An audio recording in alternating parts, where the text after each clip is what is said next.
Ugaliing pakinggan ang numero 1 programang Bakbakan sa Super Radio. Tutukan ang mga makatotohanang balita, issue at impormasyon at tuklasin ang iba't ibang kaalaman para pagyamanin ang inyong kaisipan. Bakbakan sa Super Radio. All in one. Balita, issue at kaalaman. Alas 10 hanggang alas 11:30 tuwing umaga, Lunes hanggang Biyernes. Kasama si Super Lily May U.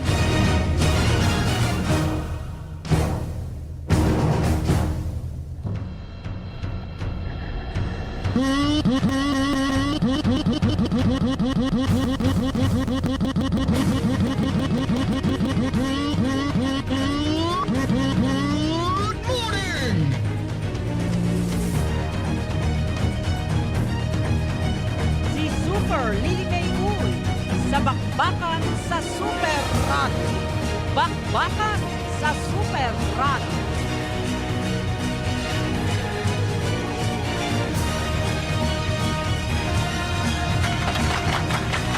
Magandang umaga mga ka-Super Radio. Magandang umaga Palawan.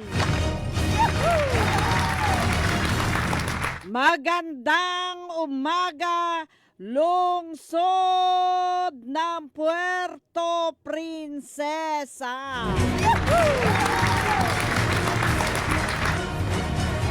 Magandang umaga sa lahat ng mga nakikinig.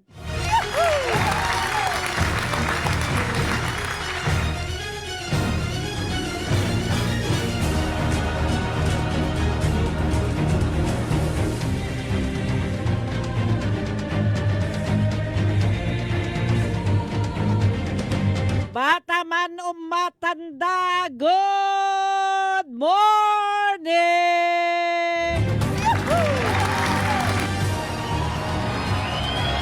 Magandang umaga, San Isidro Bus Express! Magandang umaga, Cherry Bus! Magandang umaga, Ruro Bus! Magandang umaga, Juan Ascenso!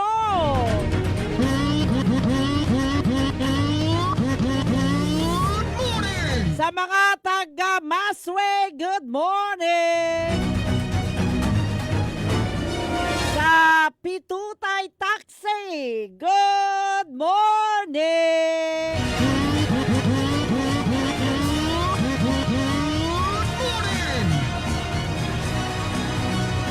Mga lolo at lola, good morning! Narito na naman tayo, sama-sama na naman tayo mga ka-Super Radio sa programang numero 1, ang programang Bakbakan! Dito sa numero 1 himpilang DYSP Super Radio. Sa mga nais mag-like, mag-follow sa aming page, hanapin lamang ang Super Radio Palawan DYSP 909 kHz Facebook page. Sa TikTok naman, DYSP Super Radio Palawan. Sa YouTube, DYSP Super Radio Palawan Official. Kay Randy Santisas, good morning! Kay Jams Tabe, good morning!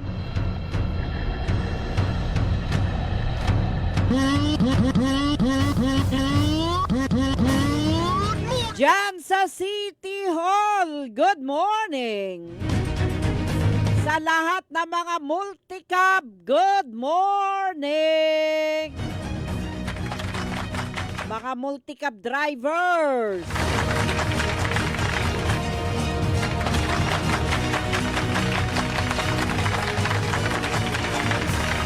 Aba, mga ka-Super Radio, alam niyo po ba, simula, ano tawag niyan? Simula ngayong araw, March 10, 2026, ngayong araw, no? Nagkaroon ng price increase sa mga gasolina, sa mga krudo, no? Kahapon, nagpagasolina tayo, tinanong kong gasolinador kung bukas tataas bang gasolin. Ang sagot sa atin, ewan ko kung nagkamali lang kami, baka na miscommunication lang kami. Basta ang sagot sa akin, mamaya na ma'am, tataas. Nagkaubusan na kasi. Parang may mali ano. Bakbakan sa Super Radio. Parang mali yata, parang hindi nagkatugma. Baka sa tingin ko, hindi kami nagkaintindihan, no? Ngayon pa lang ang price increase, no? Ngayon pa lang price increase, bakit pataasan na kahapon? Baka sabi ko, nagkamali lang siguro pagkakaintindi niya, nagkamali din ang pagkakaintindi ko, hindi kami nagkakaunawaan. Correct. Kay Rosemary Balismi Bore, good morning. Ang tanong ko ganito, paano maubusan ng supply kaagad? Gayon meron naman tayong oil depot dito sa Puerto Princesa. Hoy, magandang umaga kay Maring Sally Garibay, kay Vilma, good morning. 'Di ba? Paano tayo mauubusan? Meron tayong sariling oil depot dito sa Puerto Princesa. Ibig sabihin ba niyan, kapag sinabi ng gobyerno na may increase, automatic ba masasaid agad yung mga stocks ng gasoline stations? Oh my God! Naku, kalukuhan yan ha. Pwera na lang doon sa mga gasoline station na talagang patuloy na nagbibigay serbisyo sa mga kababayan natin hanggang gabi. Ha? Pero yung iba na sinasabing wala na, aba biro mo kahapon kaagad. Nagkaubusan na meron yan sila sa ilalim. Malalaking tangke, ano na rin yan? 'Di ba? Malaking kaburitan yan, no? Bato sa langit. Ang tamaan, wag magagalit. Oh my God! Abay, biro nyo, nabibili ng mababa pa, tapos nung nagdeklara ng price increase sa gasolina, may mga gasoline station na posibleng hindi natin pero nakakapagtataka bakit wala na. Ano ba yan? Iniipit ba yan? Hoy, ingat-ingat kayo ha. Ingat-ingat kayo. Pagka may mahuli na nagho-hoarding sa tuwing may price increase, bago ang araw ng price increase, ang tawag dyan, sabotahe. Oo. Tapos ibebenta, 'di ba? Ibebenta nila ayon sa price increase o tiba sila, kikita sila. Anong tawag dyan? Kaswapangan, ha? Oh my God! Pwera na lang doon, ha? Sa mga gasolinahan na matino na sumusunod kung ano ang tama. Yung iba naman na mga gasolinahan na nanamantala, sabihin nyo, negosyante kayo? Oy, hindi yan negosyo ginagawa ninyo. Pag nanakaw yan, kasakiman yan. Sa mga taga Department of Energy, City Business Permit, DTI, mga otoridad, bantayan nyo yung mga yan. Yung mga gumagawa niyan, isang uri ng pang-aapi sa mga mamamayan. Saan po kayo kumukuha ng kapal na mukha? Sa mga gasolinahan sa Puerto Princesa at Palawan at buong Palawan. Tandaan ninyo, ha? Ang pag-iimbak ng gasolina bago ang pagtaas ng presyo, yan ay isang uri ng illegal na manipulasyon at pagsasamantala sa presyo na mahigpit na nagpaparusa sa mga mamimili. Saan po kayo kumukuha ng kapal na mukha? Lalo na sa panahon ngayon ng kahirapan sa ekonomiya. Lalo na mataas ang pangangailangan ng mamamayan sa gasolina. Alam niyo po, ang ganitong mga kasakiman na style kung saan sadyang pinipigilan ng ilang mga gasoline station ang supply para magkaroon sila ng kita sa mas mataas na presyo. Alam mo yung ganyang gawain, yung nag-hoarding, ha? Yan ay isang hindi makatao na gawain. Yan ay isang uri ng panlalamang sa kapwa. Sasabihin nila wala na, ubos na, pero the following day na tumaas na ang presyo, bigla na lang meron ng stocks. Ano yan? Ang tawag dyan, mapansamantala, mapanlalamang. Ang pag-imbak, ang pag-iimbak o hoarding na tinatawag, isang uri yan ng sabotahe sa ating ekonomiya. Ito ay isang labag sa batas. Batas na nagbabawal sa pagmamanipula ng presyo. Labag sa batas ang pagtanggi sa mga benta at sasabihin ubos na habang naghihintay na tumaas ang presyo. Oh my God! Sasabihin nila, oy, tama na yan, wag na kayo magbenta, sabihin nyo, wala nang laman. Hindi po pwede yan, ha? Bawal na bawal yan. Kunyari, magsabi ang may-ari, ha? Tama na yan. Pag may nagpagasolina, harangan nyo na yan dyan ng orange na parang triangle.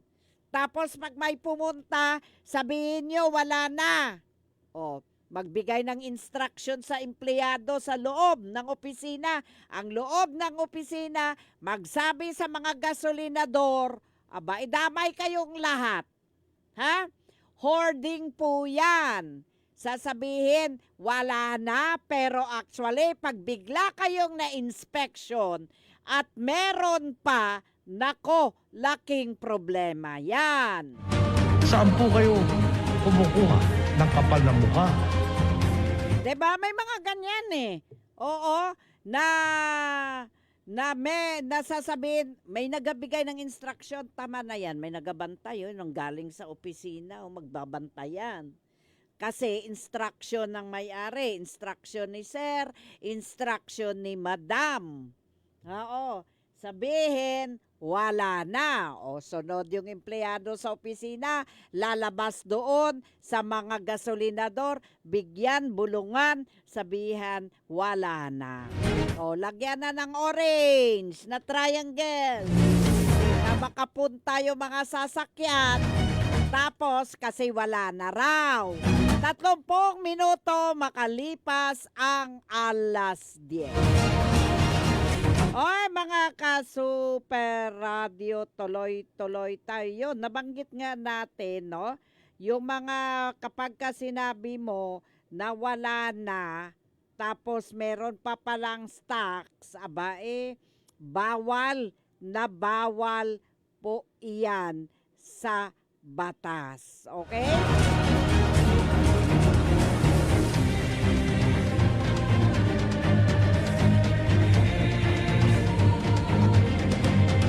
Isang uri yan ng manipulasyon, no? Yung ganyang klase ng pag-uugali, no? Labag sa batas, batas na nagbabawal sa pagmamanipula ng presyo. Labag sa batas, no? Sa batas ang pagtanggi sa mga benta at sasabihin na ubos na habang naghihintay na tumaas ang presyo. Kahit meron pa silang stocks, sabihin na wala na, bawal yun. Correct. Correct. Isa yang uri ng pananamantala sa publiko, yung ganitong klase ng gawain. Lalo na, pabago-bago ang panahon dahil sa geopolitical na tension sa gitnang silangan na nakakaapekto sa pandaigdigang supply ng langis. Come on! Yung mga mambabatas na nanawagan para sa mahigpit na crackdown na may mga babala na ang mga nagkasalang gasoline station maaaring maharap sa pagbawi ng lisensya, mabigat na multa, o di kaya magkaroon ng kasong kriminal. Kaya sa mga gasoline station, ingat, ha? Come on! Yung mga regulatory body tulad ng Department of Energy sa Pilipinas, nagtatalaga ng mga nagpapatupad ng batas para masubaybayan ang mga istasyon ng gas na may sapat na supply tapos tumatanggi na magbenta habang naghihintay ng magtaas ng presyo at sasabihin na nila walang stock. Come on! Ito ay isang ugali na kasakiman, no? Yung mga gasoline station, na masasangkot sa hoarding, sa ay haharap sa matinding parusa. Kabilang dyan yung mga show cause order, no? Mga pagbibigay katwiran o di kaya yung pagsususpinde o pagpapawalang bisa o pagkawala na o pagtanggal na mga certificate ng pagsunod o yung mga lisensya na sa pagpapatakbo o mga permit sa negosyo. Pwedeng babawiin yan sa inyo, ha? At may potential pa kayong makulong para sa mga individual na masangkot sa pag-iimbak, no? Ng gasolina o krudo. Oh my God! Kapag pataasan nyo ng presyo nyo ng sobra-sobra o lilikha kayo ng mga artipisyal na kakulangan, sabihin nyo wala kahit meron, pwede kayong kasuhan. Kaya sa mga gasoline station, sana magsisilbing babala sa ang mga nabanggit ko. Kung meron pa kayong stocks, huwag niyong sabihin wala na yung bago-bago magkaroon ng price increase. Ha? Palagi pa naman may price increase, 'di ba? Tapos sabihin niyo wala, no? Kaya pinapaalalahanan ng Department of Energy ang mga nagtitingi-tingi ng gasolina at mga kumpanya ng langis na ang pagsunod sa mga tuntunin sa pagpipresyo at pamamahagi ay sa pilitan. Come on!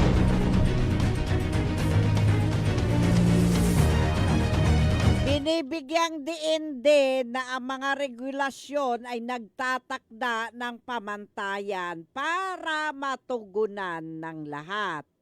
Yung mga lalabag ay nanganganib ng mga parusa kabilang ang pagkansila ng permit ayon sa mga payo ng Department of Energy na sumasaklaw sa panahon ng pagpipresyo ng March 6 hanggang March 9, no?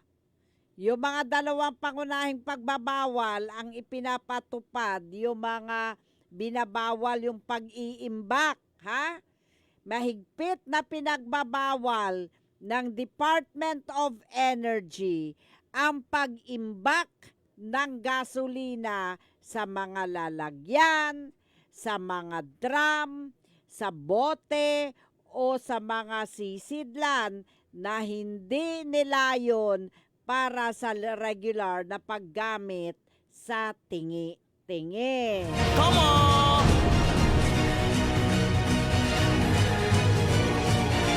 Kaya paalala rin, pinagbabawal din ang pagbebenta ng gasolina, ng diesel sa mga bote-bote, ha? Pinapaabot sa publiko at sa mga illegal na nagbebenta ng gasolina at diesel sa bote-bote, mahigpit itong pinagbabawal alinsunod sa batas.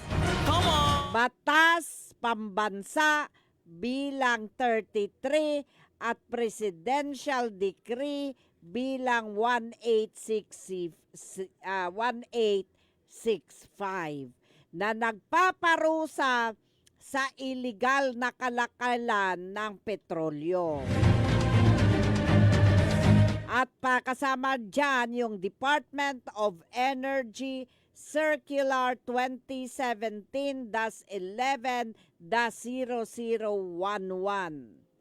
Tanging mga authorized lang na outlet ang pwedeng magbenta ng mga petrolyo. Fire Code of the Philippines or RA 9514. Ipinagbabawal ang hindi ligtas na pag-imbak at paghawak ng mga nakakasunog na likido ang bote-bote dahil ito ay mapanganib. Ha? Tama! Ang mga nagbebenta gamit ang bote-bote na walang business permit mula sa local government unit, kaya illegal ang kanilang operasyon. Kaya hinihikayat ang mga illegal na negosyante na magtayo ng technology solution o retail outlet bilang ligtas at legal na paraan ng pagbebenta ng petrolyo sa mga lugar na walang sapat na serbisyo. Tama!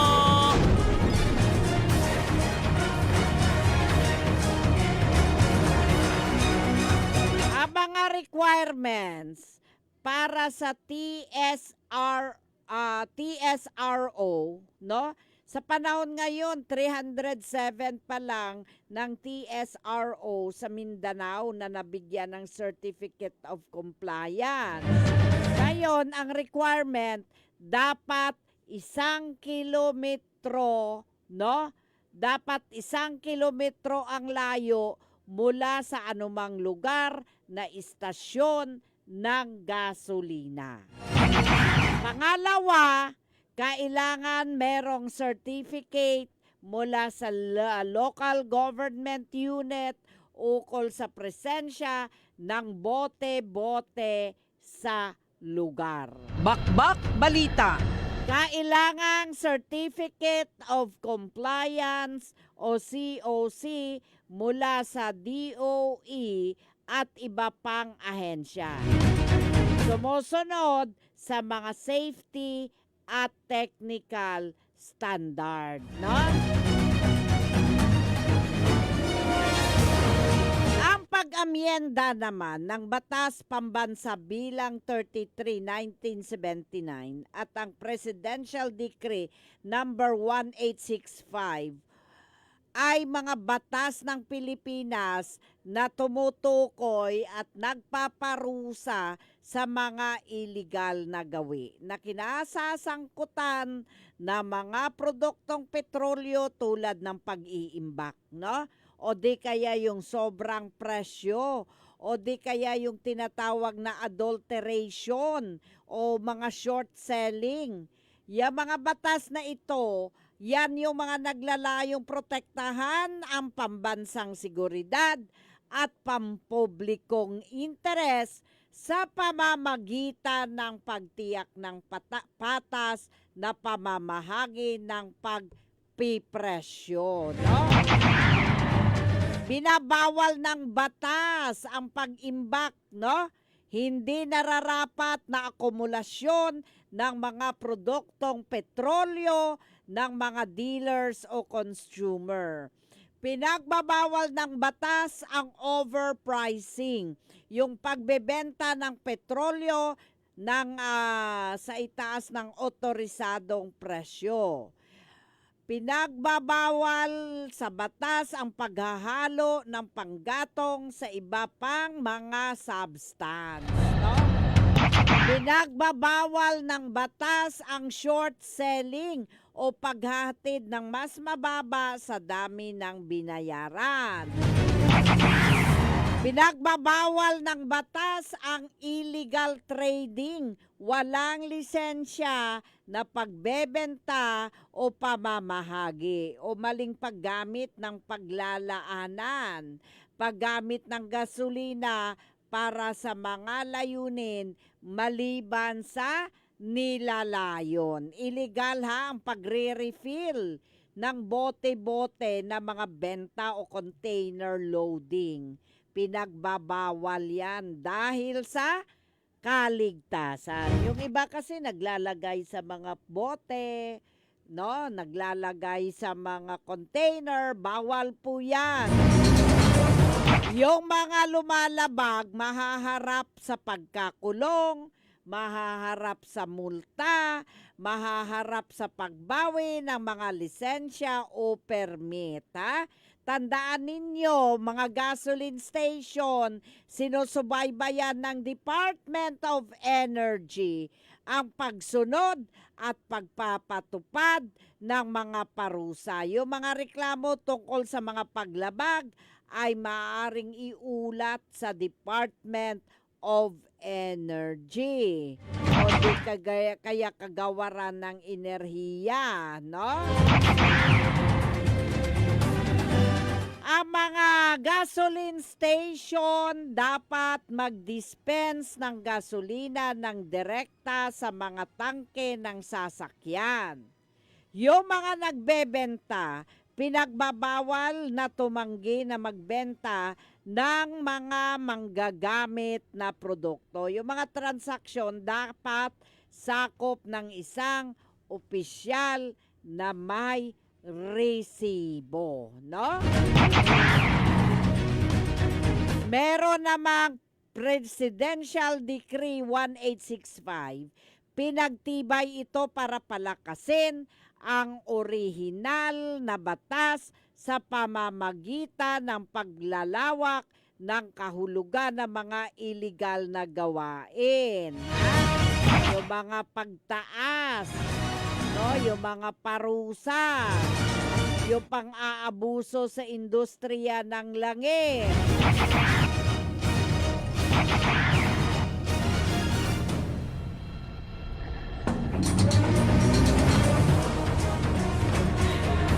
Kaya sa mga mapansamantala dyan, na mga ilan sa mga gasoline station sa buong Palawan, aba, ibantayan ninyo yan, no? Wag na wag kayong mag-violate. Sundin kung ano ang nasa batas. Come on! Mga ka-Super Radio, 10:56 na po.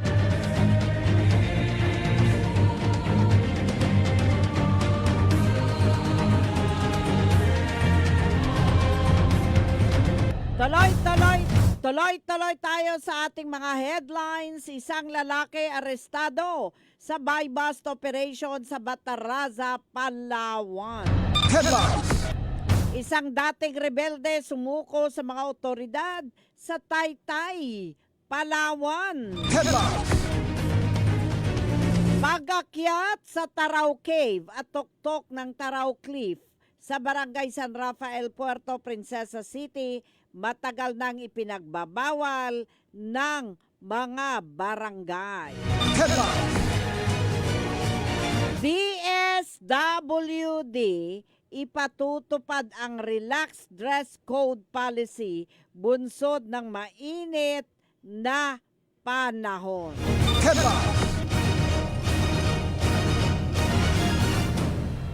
Congressman Acosta binigyan din na mahalaga ang public consultation bago isagawa ang isang proyekto.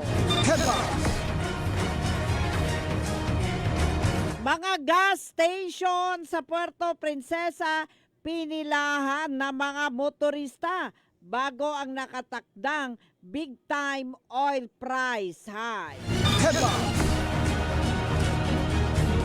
DILG Palawan at mga municipal field offices magpapatupad ng 4-day work week simula ngayong araw. Lokal na pamahalaan ng Rojas, Palawan magpapatupad ng 4 na araw na pasok sa isang linggo.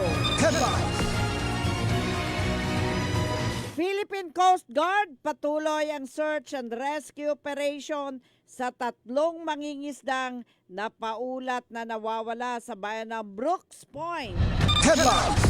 Yan ang mga balitang inyong antabayanan dito sa DYSP Super Radio.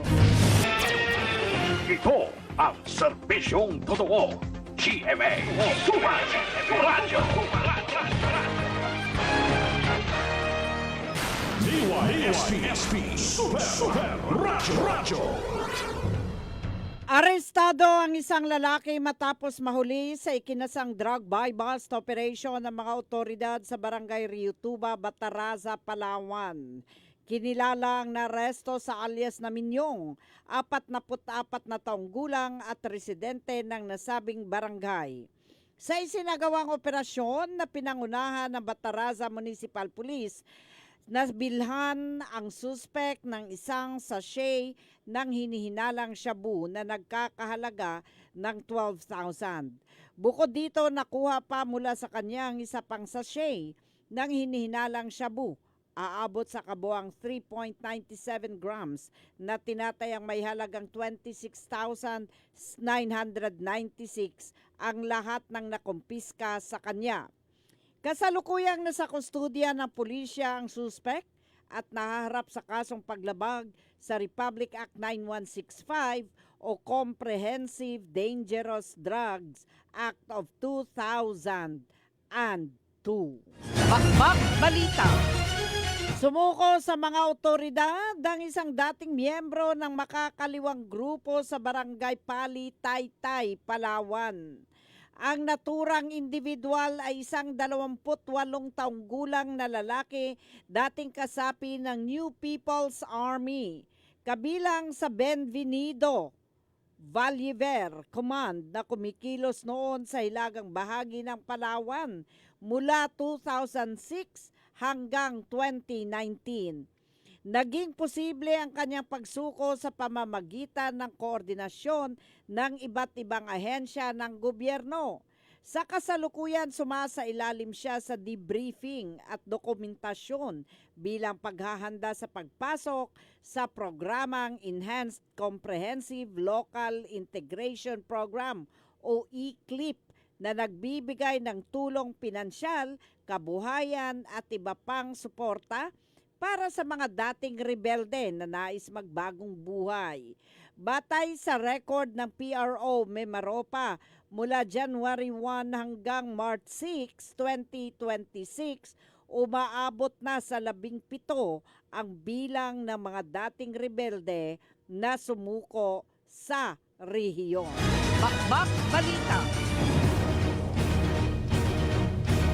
Matagal nang ipinagbabawal ng pamunuan ng barangay ang pag-akyat sa Taraw Cave at sa tuktok ng Taraw Cliff sa barangay San Rafael, Puerto Princesa City. Ayon kay punong barangay Roland Macola, ito ay matapos ang pagkasawi ng isang hiker na aksidenteng nahulog sa lugar. Ayon kay Kapitan Macola, noong 2018 pa nila ipinatupad ang pagbabawal sa pag-akyat sa nasabing lugar, lalo na matapos dumaan ang Bagyong Odette na nagdudulot ng pagbagsak ng mga puno at posibleng pagrupok ng mga bato at lupa sa bundok. Dahil dito, mahigpit na ipinagbabawal ang pag-akyat sa Taraw Cave at sa tuktok ng Taraw Cliff.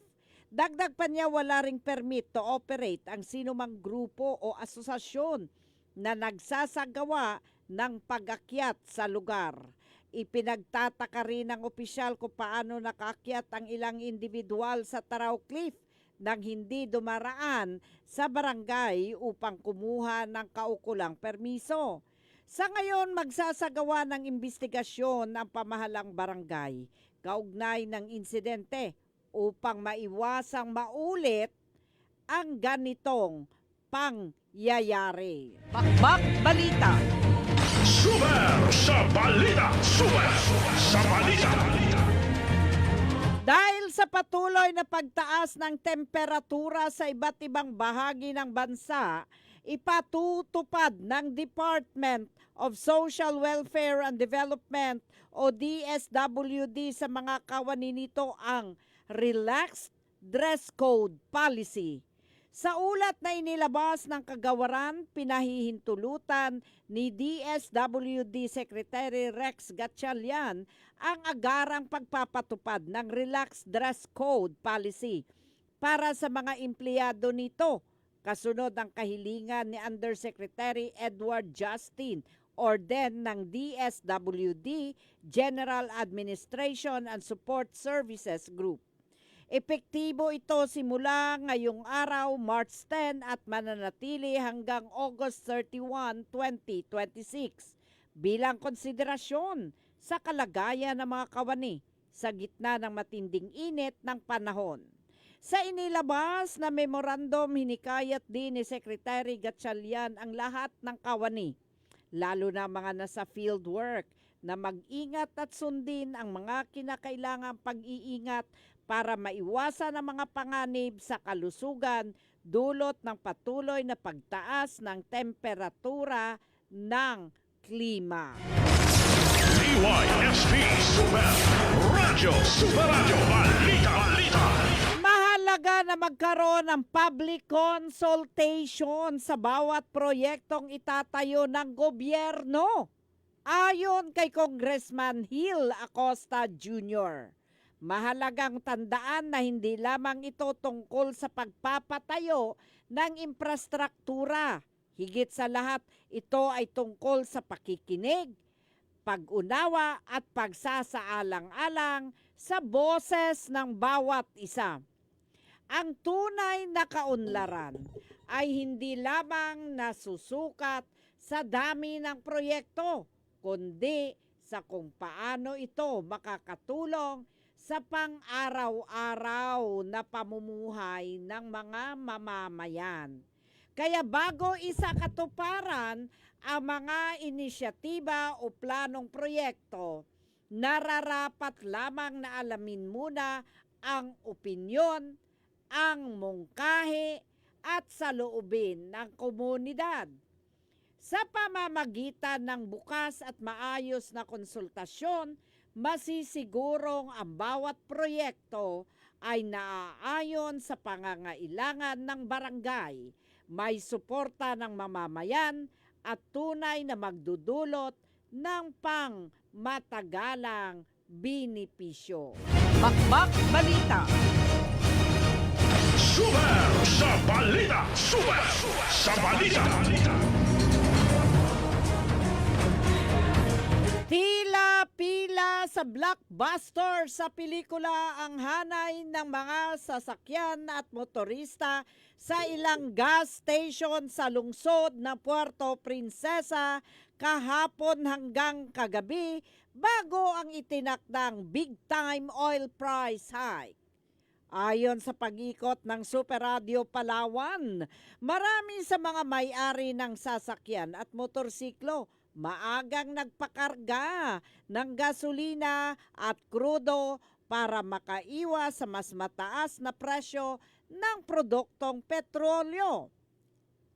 Batay rin sa abiso ng mga oil companies at ng Department of Energy, magkakaroon ng malaking dagdag presyo sa kada litro ng gasolina, diesel at kerosene sa karaniwang ipinapatupad tuwing Martes. Kapansin-pansin din ang biglang pagtaas ng presyo ng gasolina at krudo sa lungsod at ilang karatig munisipyo nito makaraang weekend. Dahil dito dagsa ang mga motorista sa mga gasolinahan upang samantalahin ang kasalukuyang presyo na naglalaro sa 65 pesos hanggang 69 pesos kada litro ng gasolina at 68 hanggang 74 pesos sa diesel. Samantala, pinapayuhan ng lokal na pamahalaan ang publiko. Planuhin ang paggamit ng gasolina, pairalin ang pagtitipid sa konsumo ng petrolyo, lalo na sa gitna ng patuloy na paggalaw ng presyo nito sa pandaigdigang merkado dulot ng gyera sa gitnang silangan. Bakbak Balita. Super sa balita! Super sa balita! Inanunsyo ng Department of the Interior and Local Government o DILG Palawan ang pagsisimula ng pagpapatupad ng 4-day work week scheme sa tanggapan kabilang ang municipal field offices ng ahensya simula March 9, 2026. Ang hakbang na ito ay pagtalima sa Department Circular No. 2026-005 at bunsod ng Memorandum Circular No. 114-2026 na inisyo ng palasyo upang labanan ang epekto ng krisis sa gitnang silangan. Layunin na nasabing kautusan na makamit ang 10% hanggang 20% na pagbabawa sa pagkonsumo ng energy at krudo sa buong bansa.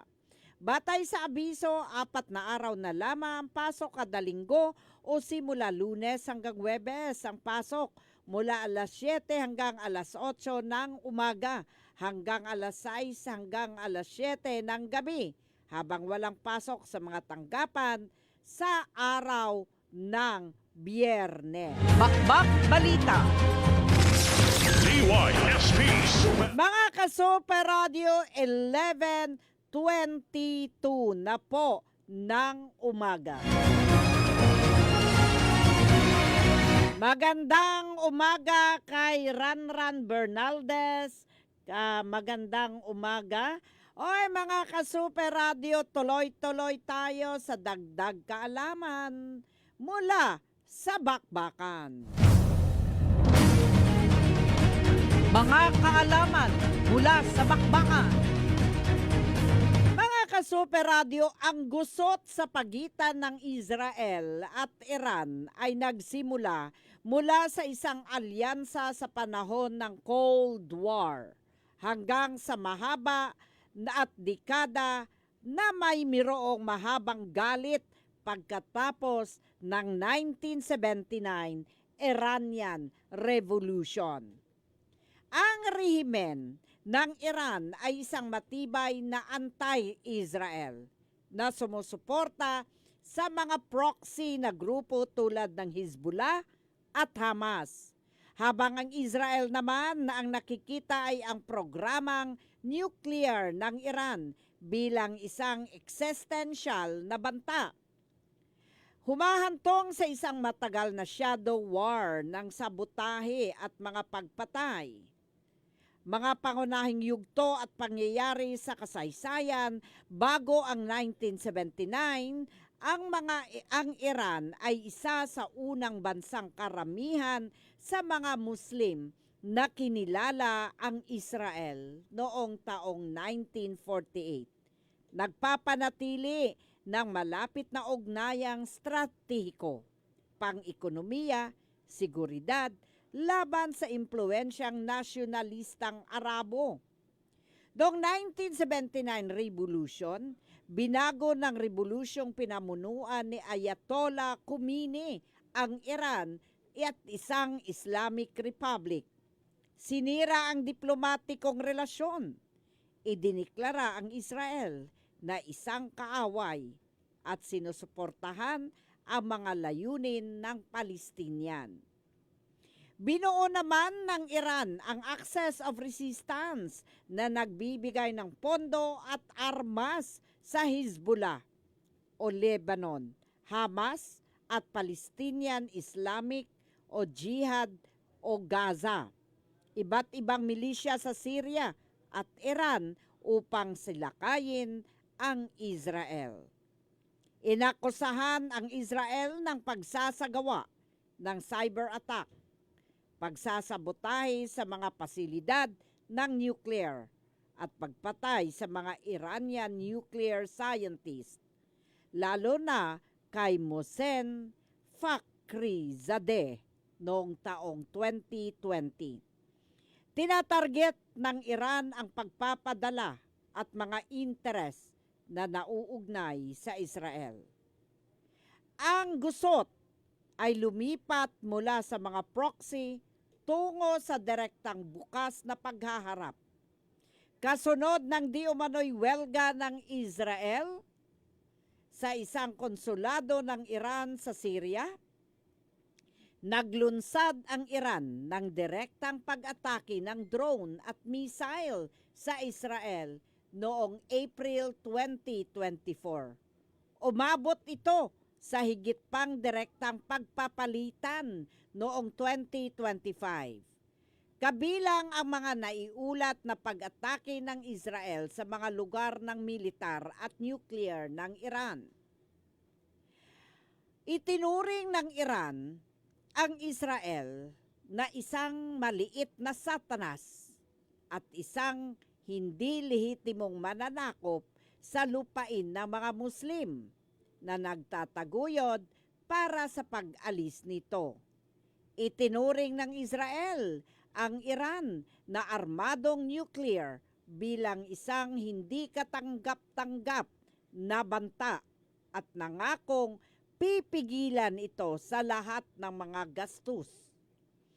Ang tunggalian ay isang pakikibaka para sa pangingibabaw sa gitnang silangan,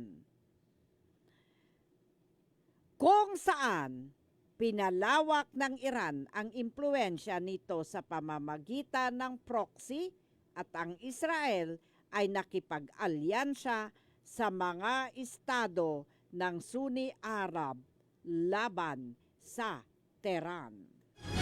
Mga kaalaman mula sa bakbakan.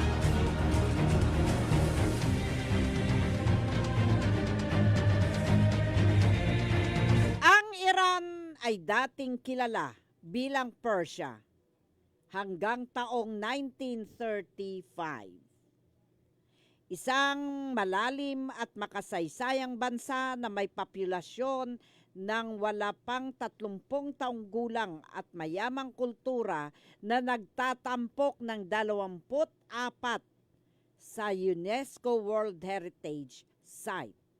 Ipinagmalaki ng Iran ang isang natatanging kalendaryo, ang sinaunang kagandahang asal na kaugalian ng Ta'aruf at ang tanging tahanan ng critically endangered na Asiatic cheetah. Mga kaalaman mula sa Alam niyo ba, mga ka-Super Radio, na ang thumbs up, pag nag-thumbs up ka sa Iran, ito ay kilos na itinuturing na napakabastos na kilos sa Iran, katulad ng isang middle finger sa mga kulturang kanluranin. Ang sosyal na kaugalian ng taaruf ay nagsasangkot ng detalyadong pagiging magalang kung saan ang mga alok ay unang tinanggihan at ang isang hindi ay maaring ibig sabihin ay oo. Ang Iran ay isa sa pinakamatandang sibilisasyon sa mundo na tinatawag noon na Persian Empire. Nagtatampok ang bansa ng napakalawak at pagkakaiba-iba sa geography, kabilang ang pagski sa kabundukan ng Alborz at pagbisita sa mainit na mga disyerto. Sa kabila ng pagiging isang Islamic Republic, higit 60% ng mga estudyante sa universidad sa Iran ay babae. Hawak ng Iran ang isa sa pinakamalaking reserbang natural gas sa mundo. Isa itong pangunahing producer ng langis. Ito rin ang pinakamalaking producer sa mundo ng saffron at luxury caviar. Ginagamit ng Iran ang sarili nitong solar calendar kung saan nagsimula ang taon sa spring equinox. Mayroon ang Iran na traditional at sinaunang natural na air conditioning system na tinatawag nilang wind catchers na ginagamit sa mga lungsod sa disyerto. Mga kaalaman mula sa Ang mga Iranian ay Persian, hindi sila Arab, at ang opisyal na wika ay Persian. Ang alcohol ay pinagbabawal sa Iran at ang weekend nila ay Huwebes at Biyernes. mga kaalaman. Mga ka-Super Radio, 30 minuto makalipas ang alas 11, wala na po tayong oras. Maraming salamat. Antabayanan ang susunod na programang Balitang Halian Nationwide.